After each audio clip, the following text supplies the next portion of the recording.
So hello guys, welcome back to my channel polytechnic सफ़र में आपका स्वागत है। तो आज आपके लिए लेकर आया हूँ मोस्ट इंपॉर्टेंट क्वेश्चन मैथ का, जो कि आपके पॉलिटेक्निक एंट्रेंस एग्ज़ाम के लिए बहुत मोस्ट इंपॉर्टेंट है। और क्यों मोस्ट इंपॉर्टेंट है?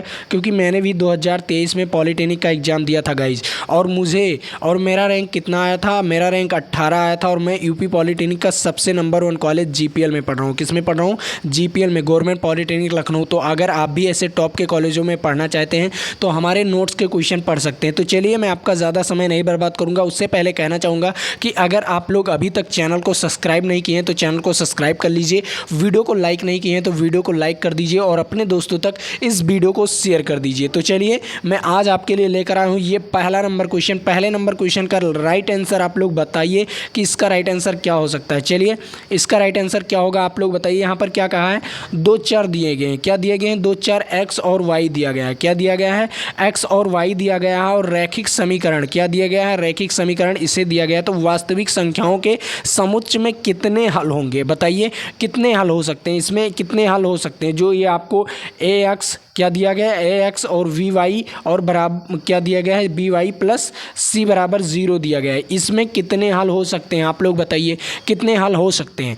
तो मैं आपको बता रहा हूँ इसमें कितने हल हो सकते हैं। पहला नंबर, अगर आप लोग x का मान परिवर्तित करते हो, मान लीजिए x का मान अगर 1 रखते हो, फिर x का मान 2 रखो, 3 रखो, 4 रखो, 5 रखो, 6 रखो, 7 रखो, डॉट डॉट डॉट, जितनी संख्याएं रखोगे y का मान परिवर्तित होते जाएगा। ठीक है, अगर x का मान जो भी रखते जाओगे y का मान आपका परिवर्तित होता जाएगा। ठीक है, तो यहाँ पर कितने समुच्चय हो सकते हैं? अनंत। कितने हो सकते हैं? अनंत। इस समीकरण में कितने हल हो सकते हैं? अनंत हल हो सकते हैं। ठीक है गाइज, अनंत हल हो सकते हैं। तो समुच्चय में कितने हल होंगे? ना 1 होगा, ना 2 होगा, ना 3 होगा। इसमें कितने होंगे? अनंत होंगे। तो इसमें कौन सा ऑप्शन सही जाएगा? आप लोग बताइए, इसमें कौन सा ऑप्शन सही जाएगा? इसमें ऑप्शन डी वाला सही जाएगा। क्या जाएगा? डी वाला सही जाएगा। तो आपको ये क्वेश्चन समझ में आ गया है।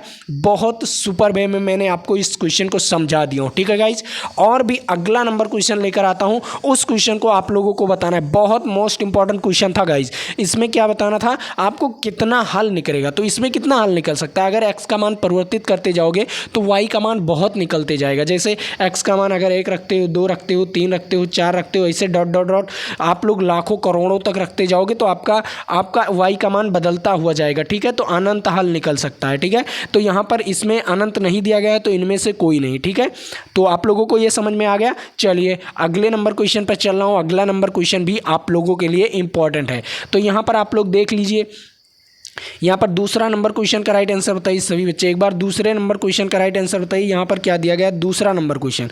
यहाँ पर क्या कहा है? समीकरण युग्म दिया गया है। क्या दिया गया है? समीकरण का युग्म दिया गया है। इसके हल हैं, आप लोगों को बताना है इसके हल कितने हो सकते हैं। आप लोगों को बताना है इसके हल कितने हो सकते हैं। आप लोग बताइए, तो इसके हल कितने हो सकते हैं? इसके हल सिंपल है। कितने हो सकते हैं देख लीजिए। आपको क्या लगाना है? A1/A2 लगाना है बराबर V1 अपान क्या लगाना है? V1/V2, B1/B2 अपान में C1/C2। लेकिन अब आपको मैं बता रहा हूँ यहाँ पर एक मैं आपको पॉइंट बता रहा हूँ, उस पॉइंट को देख लीजिएगा। अगर सब बराबर है तो आपका अनंत हल होगा। क्या होगा? अगर ये सब बराबर है, मान लीजिए A1/A2 और B1/B2 बराबर C1/C2 सब बराबर है अगर, तो आपका अनंत हल होगा। क्या होगा? अनंत हल होगा। लेकिन अगर आपका ये वाला नहीं बराबर, क्या है? ये वाला नहीं बराबर है, मतलब B1/B2 not equal to C1/C2 है, तो इसमें कोई हल नहीं होगा। क्या होगा? आपका ये तो बराबर है लेकिन ये नहीं बराबर है, तो आपका क्या होगा? इसमें कोई हल नहीं होगा। ठीक है गाइज, इसमें कोई हल नहीं होगा। और अगर मान लीजिए ये नॉट इक्वल टू हो जाए, क्या हो जाए? A1/A2 not equal to B1/B2 हो जाए, तो आपका केवल कितना हल होगा? 2 हल होगा। कितना होगा? द्वितीय हल होगा। कितना हल होगा? द्वितीय हल होगा। तो यहाँ पर आपको इसी से समझना है। अगर बाई चांस आपका ये नॉट इक्वल टू हो गया तो आपका इनमें से कोई हल नहीं होगा। अगर सब बराबर हो गया तो अनंत हल होगा। और अगर ये नॉट इक्वल टू हो गया तो आपका क्या होगा, इसमें केवल 2 हल होगा। मैंने 3 फार्मूले बताए हैं और इसी 3 फार्मूले पर आपको देखकर बताना है, ठीक है गाइस, आपको इसे देखकर बताना है। मैंने आपको अच्छी तरीके से समझा दिया। मान लीजिए सब बराबर होगा तो क्या होगा, अनंत हल होगा। और अगर सब बराबर नहीं है, सब बराबर नहीं है, मान लीजिए पहला वाला क्या हो गया, नॉट इक्वल टू हो गया, तो इसमें क्या होगा, द्वितीय हल होगा, मतलब 2 हल होगा, 2 से अलग हल नहीं होगा, 2 से ज़्यादा हल नहीं होगा, ठीक है। अगर ये वाला नॉट इक्वल टू हो गया तो क्या होगा, इसमें कोई हल नहीं होगा। बस ये आपको समझना था। बस अब आपको सवाल लगाना है, ठीक है गाइस, इसी सूत्र पर आपको सवाल लगाना है। तो चलिए इस सवाल को लगाते हैं। इस सूत्र पर कैसे लगाएंगे देख लीजिए। आपको a1 कितना दिया गया है, a1 आपको 1 दिया गया है, क्या दिया गया है, 1 दिया है। और a2 कितना दिया गया है, -3 दिया गया है, ठीक है गाइज। अब यहाँ पर क्या हो गया, अब यहाँ पर क्या लगा दीजिए, इजिकल टू लगा दीजिए, क्या लगा दीजिए, इजिकल टू लगा दीजिए। अब यहाँ पर क्या दिया गया है, b1 क्या दिया गया है, 2 दिया गया है, और v2 क्या दिया गया है, -6 दिया गया है, ठीक है गाइज। अब यहाँ पर फिर से इजिकल टू लगा दीजिए। यहाँ पर a1 कितना दिया गया है, 5 दिया गया है, और यहाँ पर C1 कितना दिया गया है, 5 दिया गया है, और C2 कितना दिया गया है, 1 दिया गया है। अब देख लीजिए यहाँ पर इसे काटेंगे तो यहाँ पर 3 आ जाएगा, तो यहाँ पर -1/3 बराबर हो जाएगा -1/3। लेकिन ये नॉट इक्वल टू है गाइज, लास्ट वाला अगर नॉट इक्वल टू है तो इसमें कितने हल होते हैं, मैंने बताया है आपको कि अगर a1/a2 है और बराबर v1/v2 है और नॉट इक्वल टू c1/c2 है, क्या है, c1/c2 है, तो इसका कोई हल नहीं होता, ठीक है। तो उसी प्रकार ये लिखा है गाइज, उसी प्रकार ये लिखा है, मतलब इसका कोई हल नहीं होगा। समझ में आ गया, इसका कोई हल नहीं होगा, तो इसका राइट आंसर क्या हो जाएगा, इसका राइट आंसर सी वाला ऑप्शन हो गया। मैंने इस पर क्यों इतना समय लिया, क्योंकि इससे आपके बहुत सारे क्वेश्चन पूछे जाते हैं, ठीक है गाइज। चलिए अगले नंबर क्वेश्चन पर चल रहा हूँ। अगला नंबर क्वेश्चन भी आप लोगों के लिए इंपॉर्टेंट है, तो इसका राइट आंसर बताइए आप लोग। तीसरे नंबर क्वेश्चन का राइट आंसर आप लोग बताइए, बहुत इंपॉर्टेंट क्वेश्चन ये भी आपके लिए। यहाँ पर क्या कह रहा है, दो चर हैं जो कि एक घातिक है, क्या है, मतलब 2 चर है, मतलब एक x और y है, क्या है, x और y है जो कि एक घातक है, मतलब इस पर क्या है, घात 1 है, क्या है, एक घातीय है, तो इस पर एक घातीय समीकरण है। तो यहाँ पर आप लोग देख लीजिए ग्राफ में प्रतिच्छेदित रेखा, अगर कोई रेखा है, 2 रेखा आपको दी गई हुई, 2 समीकरण दिया गया होगा, प्रतिच्छेदित रेखा एक बिंदु पर क्या करती है, प्रतिच्छेदित करती है, तो उसमें कितनी हल होंगी। मैं आपको बता दूं, अगर कोई रेखा क्या करता है, अगर एक बिंदु पर प्रतिच्छेदित करता है, तो x और y का मान केवल कितना मान होगा, सिर्फ 2 मान होगा, क्या होगा, सिर्फ 2 मान होगा। तो 2 मान हो सकता है क्या, प्रतिच्छेदित करती है, मतलब इसका कितना मान हो सकता है, ये आप लोगों को बताना है। बताइए इसका क्या मान हो सकता है, 2 हो सकता है या कोई नहीं, या सिर्फ 1 हो सकता है, आप लोगों को बताना है। सभी लोग बताइए, आप लोगों को बताना है कितना हो सकता है। तो यहाँ पर क्या हो जाएगा, यहाँ पर जो प्रतिच्छेदित करती हैं, यहाँ पर केवल x और y का मान ही निकलेगा गाइस, x और y का मान निकलेगा, मतलब क्या निकलेगा, एक ही हल निकलेगा। कितना निकलेगा, एक ही बार में हल हो जाएगा, ठीक है गाइस। आपका कितने बार में हल हो जाएगा, लेकिन मान कितना निकलेगा, 2 मान निकलेगा। क्या निकलेगा, अगर आपका मान पूछते, यहाँ पर हलों की संख्या पूछा है, तो कितना हल निकलेगा, सिर्फ एक ही हल निकलेगा। लेकिन अगर यहाँ पर मान पूछा तो उस समीकरण का मान कितना निकलता, तो 2 मान निकलता, ठीक है। मान नहीं पूछा है, हल पूछा है, तो यहाँ पर कितने हल निकलेंगे, 1 हल निकलेंगे। तो इसका राइट आंसर क्या हो जाएगा, ए इज़ राइट आंसर, ठीक है guys, A is right answer. क्या हो जाएगा, ए इज़ राइट आंसर। तो यहाँ पर इसका राइट आंसर ए वाला हो जाएगा। समझ में आया, क्योंकि यहाँ पर एक ही बिंदु पर प्रतिच्छेदित करता है, तो सिर्फ क्या होगा, एक हल होगा, क्या होगा, सिर्फ एक हल होगा। एक बिंदु पर प्रतिच्छेदित करता है तो 1 हल होगा, 2 बिंदु पर प्रतिच्छेदित करता है तो 2 हल होगा, 3 बिंदु पर प्रतिच्छेदित करता है तो 3 बिंदु पर 3 हल होगा, ठीक है। ऐसे ही आपको लगाना है, ठीक है गाइज। चलिए अगले नंबर क्वेश्चन पर, यहाँ पर चौथा नंबर क्वेश्चन का राइट आंसर आप लोगों को बताना है गाइज। चौथे नंबर क्वेश्चन को आपको सॉल्व करना है, सिंपल सा सॉल्व करना है। यहाँ पर आपको क्या बताना है, इसके कितने हल हो सकते हैं, सिंपल आपको बताना है कि इसके कितने हल हो सकते हैं, ये आप लोगों को बताना है। बताइए, असरमित, यहाँ पर क्या कहा है, विरोधी और यहाँ पर क्या, असरमित आप लोगों को बताना है। बताइए यहाँ पर चौथा नंबर क्या दिया गया है, रेखीय समीकरण युग्म। क्या दिया गया है, रैखिक समीकरण युग्म दिया गया है। तो इसमें आपको युग्म दिया गया है, तो इससे आप लोगों को बताना है कि ये विरोधी होगी, अविरोधी होगी, या विरोधी होगी, या असममित होगी। मतलब आपको a1/a2 बराबर होगा v1/v2 के, क्या होगा, v1/v2 के और C1/C2 के। इसमें आप लोगों को बताना है गाइस कि इसमें क्या हो सकता है, आप लोगों को इसमें बताना है कि इसमें क्या हो सकता है। तो चलिए इसे मैं देखकर बता रहा हूँ कि इसमें क्या हो सकता है, ठीक है गाइस।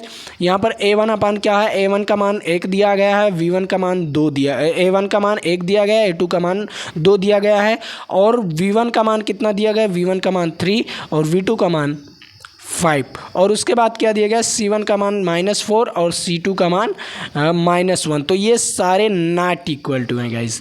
क्या है, सारे नॉट इक्वल टू हैं, तो ये क्या हो जाएगा, आश्रित। क्या हो जाएगा, आश्रित, किसी पर आश्रित हो जाएंगे।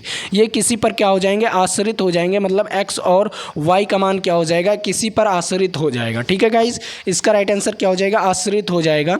यहाँ पर इसका राइट आंसर सी वाला ऑप्शन हो जाएगा, ठीक है गाइस। चलिए अगले नंबर क्वेश्चन पर चल रहा हूँ। अगला नंबर क्वेश्चन भी आप लोगों के लिए इंपॉर्टेंट है, तो उस क्वेश्चन को भी देख लेते हैं।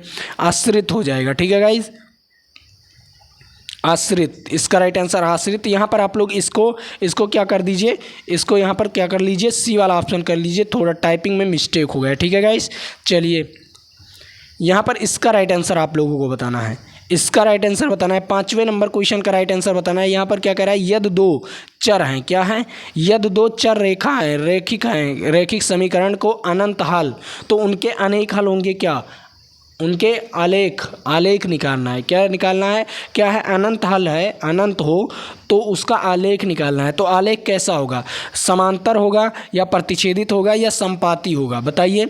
समांतर होगा या प्रतिच्छेदित होगा या संपाती होगा, ये आप लोगों को बताना है। तो बताइए, आप लोग जितने बच्चे जुड़ गए हो सभी बच्चे एक बार बताइए कि क्या होगा यहाँ पर इसका राइट आंसर क्या हो सकता है। जो अनंत है, क्या है, हल उसके अनंत है। दो रैखिक समीकरण है जिसके अनंत हल हैं, तो उसमें क्या आलेख बताना है कि समांतर होगा या प्रतिच्छेदित होगा या संपाती होगा। तो अनंत हल के लिए क्या होता है, A1/A2, क्या होता है, A1/A2, V1/V2, क्या होता है, V1/V2 बराबर C1/C2, ये होता है आपका। तो ये किस में होता है, संपाती में होता है। किस में होता है, दो रेखा क्या होंगी आपस में संपाती, मतलब एक ही रेखा पर होंगी, क्या होंगी, एक ही रेखा पर होंगी। इसका राइट आंसर क्या हो जाएगा, सी इज़ राइट आंसर, ठीक है guys, C is right answer, इसका राइट आंसर सी हो जाएगा, ठीक है। आप लोगों को ये क्वेश्चन कैसा लगा कमेंट बॉक्स में ज़रूर बताइए, ठीक है। इसका राइट आंसर सी वाला। चलिए अगले नंबर क्वेश्चन पर चल रहा हूँ। अगला नंबर क्वेश्चन भी आप लोगों के लिए इंपॉर्टेंट है गाइस। अब यहाँ पर आपको क्या बताना है, के का मान बताना है। तो अनंत हल है, यहाँ पर क्या कहा, अनंत हल है, तो के का मान आसानी से बता सकते हो कि नहीं, आसानी से बता सकते हो नहीं। कि यहाँ पर क्या लिखना है, A1/A2 लिख देना। क्या लिखना है, A1/A2, V1/V2, सिंपल इसी पर सवाल लगाना है, ठीक है गाइस, C1/C2, इसी पर आपको इस सवाल को लगाना है। तो यहाँ पर आपको अनंत हल के लिए ये है, ये फार्मूला होता है, तो आपको लगा लेना है कि के का मान कैसे निकलेगा।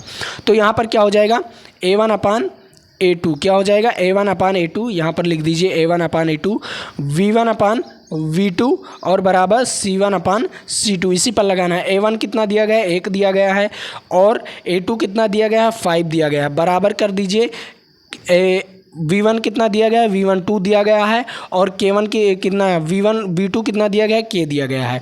बस इसी को सॉल्व कर लेना है। और यहाँ पर C1 कितना दिया गया है, C1 आपको -3 दिया गया है। क्या दिया गया है, -3। अगर इसे इस तरफ लाओगे, इस समीकरण को इस तरफ लाओगे, इस 3 को, तो क्या हो जाएगा, माइनस में हो जाएगा। 15 भी माइनस में दिया गया है।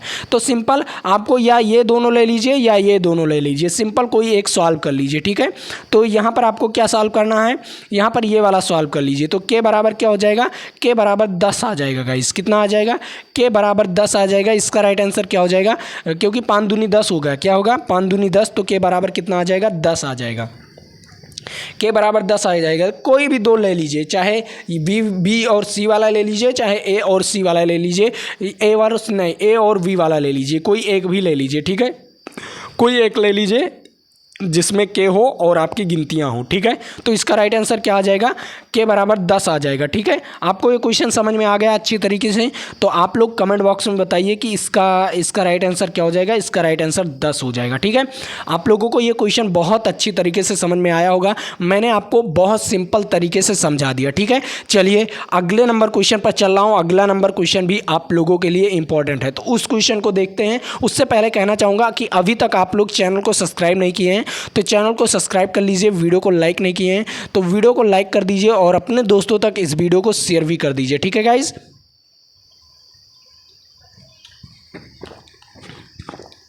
और आप लोग जनसंख्या को बढ़ाइए, ठीक है। चलिए यहाँ पर इसका राइट आंसर 7वें नंबर क्वेश्चन का राइट आंसर बताना है। यहाँ पर क्या कहना है, एक रैखिक समीकरण है। क्या है, एक रैखिक समीकरण का घात होगा। रैखिक समीकरण का घात, जैसे कोई रैखिक समीकरण x और 2y बराबर 7 है। क्या है, x प्लस 2y बराबर 7 है। ये एक रैखिक समीकरण है। तो इस पर कितना घात होगा, घात बताइए कि सबसे ज़्यादा घात लिया जाता है। क्या लिया जाता है, जिस पर सबसे ज़्यादा घात होगा वही लिया जाता है। तो घात कितना है इस पर, 1 होगा। रैखिक समीकरण पर घात कितना होता है, 1 होता है। तो इसका राइट आंसर क्या हो जाएगा, सी इज राइट आंसर। आप लोगों को ये क्वेश्चन समझ में आ गया। ये आप लोगों के लिए बहुत मोस्ट इंपॉर्टेंट है, वीवीआईपी क्वेश्चन है। तो आप लोग इस क्वेश्चन को जरूर नोट कर लीजिए, ठीक है गाइस। चलिए अगले नंबर क्वेश्चन पर चल रहा हूं। अगला नंबर क्वेश्चन भी आप लोगों के लिए इंपॉर्टेंट है। यहाँ पर 8वां नंबर क्वेश्चन क्या कह रहा है, 8वां नंबर क्वेश्चन क्या कह रहा है, सिंपल सा है। यहाँ पर क्या कह रहा है, युग्म पथ। क्या कह रहा है, जो युग्म पथ है उसका समीकरण दिया गया है। क्या दिया गया है, उसका समीकरण दिया गया है। तो यहाँ पर आपको ये समीकरण दिया गया है, तो इसके निकाय बताना है। क्या बताना है, निकाय, कि ये द्वितीय हल होगा या अनंत हल होगा या असंगत होगा, इसमें आप लोगों को बताना है। तो बताइए, संगत और संगत कब होता है, संगत होता है a1/a2। क्या होता है, a1/a2, v1/v2। क्या होता है, v1/v2 और बराबर c1/c2। इसमें क्या संगत होगा क्या असंगत होगा, ये मैं आपको बताने वाला हूँ। तो अब मैं इसे बताने वाला हूँ, इसमें क्या है संगत, क्या है असंगत और क्या है अद्वितीय हल। मैंने आपको बताया है अद्वितीय हल क्या होगा, यहाँ पर नॉट इक्वल हो जाएगा। क्या हो जाएगा, a1/a2 not equal to b1/b2, ये आपका नॉट इक्वल हो जाएगा। तो इसमें क्या हो जाएगा, अद्वितीय हल हो जाएगा। और संगत तो आपको यहाँ पर दिखा ही रहा है, क्योंकि सब बराबर होगा तो आपका संगत हो जाएगा। और असंगत क्या हो जाएगा, असंगत यहाँ पर आपका नॉट इक्वल हो जाएगा, ठीक है गाइज। आपका b1/b2 not equal to c1/c2 हो जाएगा, ठीक है गाइज। आपको मैंने यहाँ पर संगत और असंगत बता दिया। ये क्या होगा, असंगत होगा। क्या गाइज, ये आपका असंगत होगा। समझ में आ गया, ये आपको असंगत हो गया। तो यहाँ पर आपको देखना है कि इसमें क्या हो सकता है। तो इसमें क्या दिया गया है, a1 क्या दिया गया है, 2 दिया गया है, और a2 क्या दिया गया है, 4 दिया गया है, बराबर b1 क्या दिया गया है, v1 आपको 3 दिया गया है, b1 क्या दिया गया है, 3 दिया गया है, और v2 क्या दिया गया है, 6 दिया गया है। और यहाँ पर c1 -5 हो जाएगा और c2 क्या हो जाएगा, -9 हो जाएगा। तो यहाँ पर देख लीजिए, 2 आ जाएगा 1/2 और यहाँ पर भी 2 आ जाएगा। तो यहाँ पर 1/2 बराबर 1/2 और नॉट इक्वल टू 5/9। क्या हो जाएगा, नॉट इक्वल टू। तो ये क्या हो जाएगा, मैंने अभी बताया है, अगर b1/b2 और नॉट इक्वल टू c1/c2 है तो क्या हो जाएगा, आपका असंगत हल हो जाएगा। क्या हो जाएगा, असंगत हल हो जाएगा। तो इसका राइट आंसर क्या हो जाएगा, असंगत हो जाएगा, ठीक है गाइज। मैंने आपको अच्छी तरीके से समझा दिया। इसका क्या हो जाएगा, असंगत हो जाएगा। ए इज राइट आंसर। समझ में आ गया सभी को ये क्वेश्चन समझ में आना चाहिए, क्योंकि ये क्वेश्चन आपके लिए बहुत बहुत मोस्ट इंपॉर्टेंट थे गाइज। इसीलिए मैं आपको यहाँ पर इस क्वेश्चन को ले आया हूँ, ठीक है। तो चलिए अगले नंबर क्वेश्चन पर चल रहा हूँ। अगला नंबर क्वेश्चन भी आप लोगों के लिए इंपॉर्टेंट है, तो उस क्वेश्चन को देख लेते हैं गाइज। वो भी आपके लिए बहुत बहुत मोस्ट इंपॉर्टेंट है, तो उस क्वेश्चन को देखते हैं और अच्छी तरीके से उसे भी सॉल्व करते हैं। तो यहाँ पर आ गया है अगला नंबर क्वेश्चन। यहाँ पर भी आपको के का मान बताना है, ठीक है गाइज। आपको के का मान बताना है। तो के का मान कैसे बताएंगे, यहाँ पर संपाति कह दिया है। तो संपाति के लिए क्या होगा, संपाति के लिए सूत्र क्या होगा, सभी लोग बताइए। संपाति के लिए सूत्र क्या होगा, कमेंट बॉक्स में आप लोग बताइए, ठीक है। मैं आपका कमेंट इसलिए नहीं पढ़ रहा हूँ क्योंकि आज मैथ के क्लास ले रहा हूँ, ठीक है गाइज। आज मैथ का क्लास ले रहा हूँ, इसीलिए मैं आपका कमेंट नहीं पढ़ रहा हूँ, क्योंकि मैथ के क्लास में आपको डिस्टर्ब नहीं कर रहा चाहता, ठीक है। आप लोग डिस्टर्ब ना हो, क्योंकि वो केमिस्ट्री वगैरह रहता है ना, तो उसमें आप लोगों का कमेंट पढ़ लेता हूं, ठीक है। इसमें आप लोगों का कमेंट नहीं पढ़ूंगा, ठीक है। तो यहां पर आपको क्या बताना है, के का मान बताना है। तो के का मान कैसे बताएंगे, सिंपल है। यहां पर संपाति है, संपाति के लिए सूत्र क्या होता है, a1/a2 बराबर b1/b2 बराबर c1/c2। ये वाला सूत्र आपके संपाति का सूत्र है, ठीक है। ये आपका संपाति का सूत्र है। तो इसे कैसे लगाएंगे, सिंपल है। आप लोगों को के का मान बताना है। तो यहाँ पर a1 का मान दिया गया है 1 और a2 का मान दिया गया है 2 और यहाँ पर b1 का मान दिया गया है 2 और यहाँ पर b2 का मान दिया गया है k और यहाँ पर c1 का मान दिया गया है -7 और c2 का मान दिया गया है माइनस क्या दिया गया है 14। तो यहाँ पर काट देंगे तो यहाँ पर 1/2 आ जाएगा। तो यहाँ पर देख लीजिए, चाहे ये दोनों ले लीजिए चाहे ये दोनों बराबर कर दीजिए, आपका के का मान आ जाएगा। तो चलिए 1/2 बराबर 2/k हम ले लेते हैं। तो k उस तरफ जाएगा, तिरछक गुणा कर देंगे, जैसे तिर्यक गुणा कर देंगे और जैसे ही तिर्यक गुणा करेंगे तो यहाँ पर क्या आ जाएगा और यहाँ पर 2 दूनी 4 आ जाएगा। क्या आ जाएगा? 2 दूनी 4। तो इसका राइट आंसर क्या हो जाएगा? k का मान आपका 4 आ गया। ठीक है गाइज, k का मान आपका कितना आ गया? 4 आ गया। तो इसका राइट आंसर हो गया 4। ठीक है, तो आपको इसका स्क्रीनशॉट ले लीजिए या गाइज अपने कॉपी में इसे नोट कर लीजिए। और आपके लिए मोस्ट इंपॉर्टेंट था गाइज, आपके लिए मोस्ट इंपॉर्टेंट था। तो इसके लिए इतना मैं मेहनत कर रहा हूँ, इसके लिए आप लोग वीडियो को लाइक करके अपने दोस्तों तक इस वीडियो को शेयर कर दीजिएगा और हाँ, इस चैनल को भी सब्सक्राइब कर लीजिए। ठीक है, चलिए अगले नंबर क्वेश्चन पर चल रहा हूँ। अगला नंबर क्वेश्चन भी आप लोगों के लिए इंपॉर्टेंट है। इसका राइट आंसर सी आ गया है, मतलब इसका राइट आंसर क्या आ गया? सी 4 आ गया है। ठीक है, यहाँ पर 10वें नंबर क्वेश्चन का राइट आंसर आप लोगों को बताना। 10वां नंबर क्वेश्चन का राइट आंसर सभी बच्चे बताइए। 10वां नंबर क्वेश्चन का राइट आंसर कोई हल नहीं हो, इसमें कोई हल नहीं निकालना है। क्या निकालना है? के का मान बताना है, फिर भी क्या हो? कोई हल नहीं हो। ऐसा बिंदु हो, के का मान ऐसा रखा जाए कि जिसमें कोई हल ना हो। तो यहाँ पर आपको कोई हल नहीं बताना है। ठीक है, तो कोई हल ना हो तो कैसे बताएंगे? आप लोग बताइए, सभी लोग आप लोग बताइए कि कैसे होगा, कौन सा फार्मूला लगेगा? कौन सा फार्मूला लगेगा कोई हल का? कौन सा फार्मूला लगेगा? कोई हल ना हो, कोई हल ना होने वाले में फार्मूला ये लगेगा। क्या लगेगा? A1/A2 B1/B2 और C1/C2। इसमें क्या लगेगा? ये नॉट इक्वल टू लगेगा। जो C1/C2 है ये नॉट इक्वल टू लगेगा आपके कोई हल में ना। मैंने बताया था ना कि कोई हल ना हो तो ये वाला फार्मूला लगाएंगे।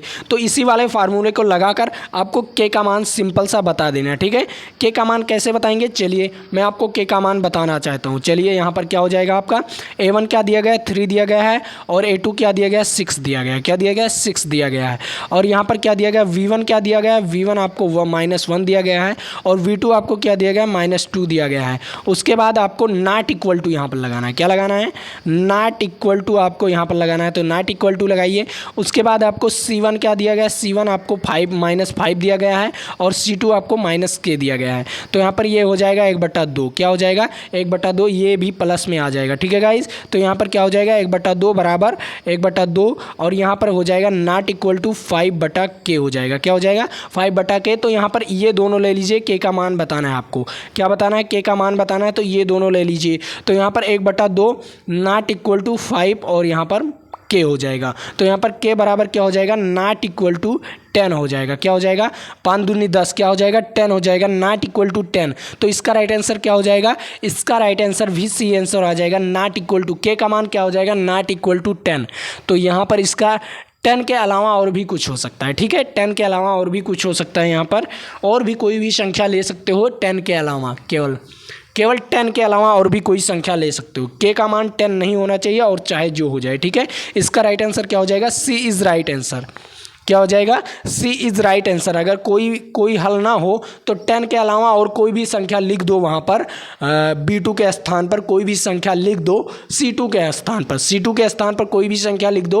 वो कोई ना, इसमें कोई हल ना होगा। ठीक है गाइस, चलिए यहाँ पर आपको ये क्वेश्चन समझ में आ गया। बहुत बेहतरीन ढंग से मैंने इस क्वेश्चन को समझाया है और आप लोग बहुत अच्छी तरीके से समझे हो गाइस। तो चलिए एक क्वेश्चन और भी कर लेते हैं, और भी क्वेश्चन करते हैं। 11 नंबर क्वेश्चन को लेकर आ रहा हूँ आपके सामने। 11 नंबर क्वेश्चन। इस क्वेश्चन का जवाब आप लोगों को बताना है। सिंपल सा क्वेश्चन है। यहाँ पर क्या मैंने आपको बताया, फिर से ऊपर वाला ही क्वेश्चन आ गया है यहाँ पर, लेकिन इसमें कुछ ऑप्शंस परिवर्तित कर दिया गया है। क्या दे दिया गया है? ऊपर वाला क्वेश्चन, पहला वाला क्वेश्चन यहाँ पर आपको क्या दिया गया है? XY दे दिया गया है, जो कि एक रैखिक समीकरण है। और यहाँ पर इस समीकरण को दे दिया गया है। क्या दे दिया गया है? इस समीकरण को दे दिया गया है। तो इसमें कितने अधिकतम हल संभव हैं ये आप लोगों को बताना है। इसमें कितने अधिकतम हल संभव है ये आप लोगों को बताना है। तो सिंपल मैंने आपको क्या बताया था? x का मान परिवर्तित करते जाओ तो y का मान निकलता जाएगा। क्या?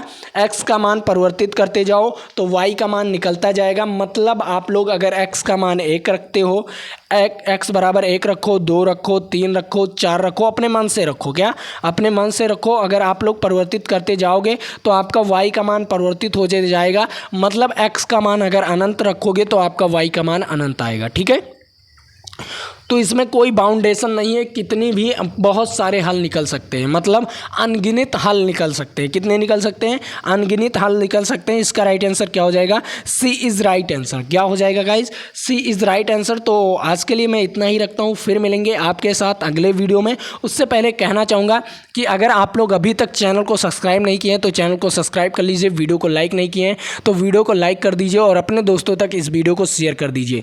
तो आज के लिए इतना ही। जय हिंद, जय भारत। और इस पीडीएफ को डाउनलोड करने के लिए हमारे व्हाट्सएप ग्रुप को ज्वाइन कर लीजिए, जो कि आपको डिस्क्रिप्शन बॉक्स में लिंक मिलेगा, वहां पर क्लिक करोगे तो हमारे व्हाट्सएप ग्रुप को ज्वाइन हो जाओगे। तो जाइए अभी व्हाट्सएप ग्रुप को ज्वाइन कीजिए वहां पर, और मैं आपको अच्छी तरीके से इसे बाउंडेशन, कोई बाउंडेशन नहीं, मैंने आपको इसे अच्छी तरीके से सॉल्व कर दिया। तो आज के लिए इतना ही। जय हिंद, जय भारत। फिर मिलेंगे आपके साथ अगले वीडियो में। तो आप लोग बने रहिए, अगले वीडियो में ज़रूर आइए। और मैं आपको बता रहा हूँ बहुत अच्छे से लाइव सेशन भी चल रहा है और आपके ये भी बहुत अच्छी से चल रहा है। मैथ के क्लासेस बहुत मिल चुके हैं आपको, ठीक है। तो आज के लिए इतना ही। जय हिंद, जय भारत। फिर मिलेंगे आपके साथ।